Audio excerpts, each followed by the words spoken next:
All right, we're back at it again. We're at Dog Mills in York Mills food court. Let's eat.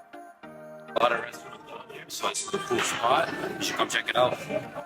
The owner of Chachus, Mr. Chachu. It's good, actually. How are you? I'm good. What's popular here? Well, I got you a very delicious tandoori chicken roll. Coming right up.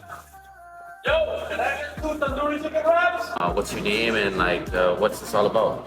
Well, we're here. We're here to feed the community. My name's Abid.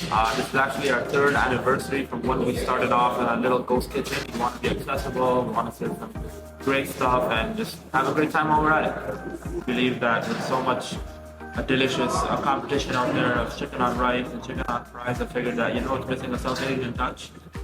We have such great recipes, we have such great food, so I figured that we can add that little mix. So like when I first started my business, I had a tipping point where I'm like, you know what, I'm done working for people. I don't want to work for anybody. I want to start my own business.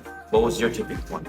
The really oh yeah moment for us was when Block CEO first covered us and we had a huge surge in our sales and increase and so much positive community feedback. That was the day that I knew that this business had a lot of potential and growth, and here we are, So what were the negative things that you heard before you started?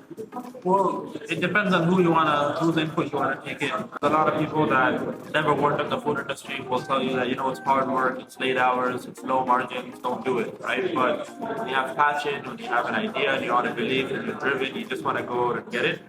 It's about your attitude. You gotta be positive. You gotta reflect. You gotta figure out a way to make it happen. We learned. We may not have been able to make everything successful, but you just gotta learn from it and move on to the next goal, the next milestone, and micro milestones. Start with each day, each task. Just be like, what am I fixing today? And just keep problem solving until you figure it out. So you told me you got Block GO the first 3 months, but did you have a slow month or a slow week that really we sat there am I doing something? Am I doing this?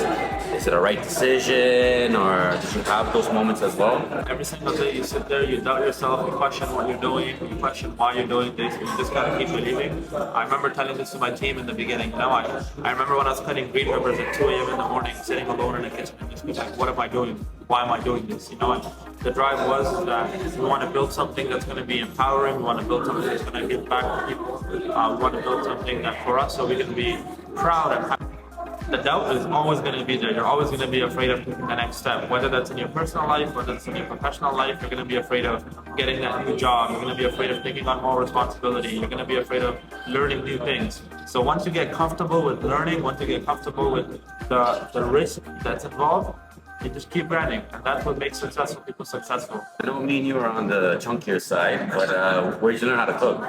Oh, like any immigrant child, we learn how to cook at the age of 4, starting off making an egg for breakfast. Either our parents were either busy working or they're sick or they had something to deal with. But as a child, just started playing around in the kitchen, and over the time, I like doing barbecues and meats and that type of stuff. I'm not a chef in any sort of way. I don't take credit for that. I just figured, what's the easiest way that I can use some marination, some recipes, and make something scalable?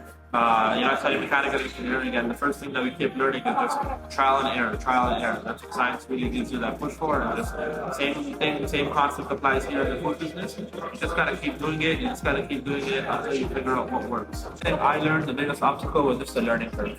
I underestimated the different demographics out there. I underestimated how I could reach out to them. How do you put yourself in this spectrum? I'm aspiring to be a social entrepreneur. Basically, what that means is that we want to find a way to be able to make money while giving back to people or helping out with different causes and building community. I know you own a couple locations. Where are they? How long they've been open? So tell me more about the other locations and maybe even if you have other businesses. Oh, thank you. I appreciate that. So, I like being involved in the community. We do have different not-for-profits that I'm a part of and different organizations. And one of the brands that we were able to start off last year called Uncle Sal's Hot Chicken. Very delicious garlic chicken sandwiches, lots of beef and ribs. That's on Morden and Lawrence. Chachus, thank you to our team that's been working so hard. But because of the team, we can expand 7 locations in such a short period of time. And our newest location, we're going to be opening up in Mississauga on the new Ridgeway Plaza, hopefully by next month. So we're just really excited to be out there. We're all spread out to the GTA, we're in Ajax, we're in Toronto, we're downtown, now in Mississauga, and we're also in Aurelia. If anyone's ever in cottage country, just want to be up north, come by, visit our store. We'd love to have you fed by Chachus.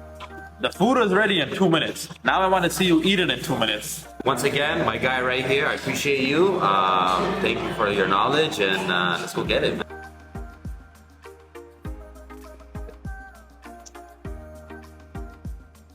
You like?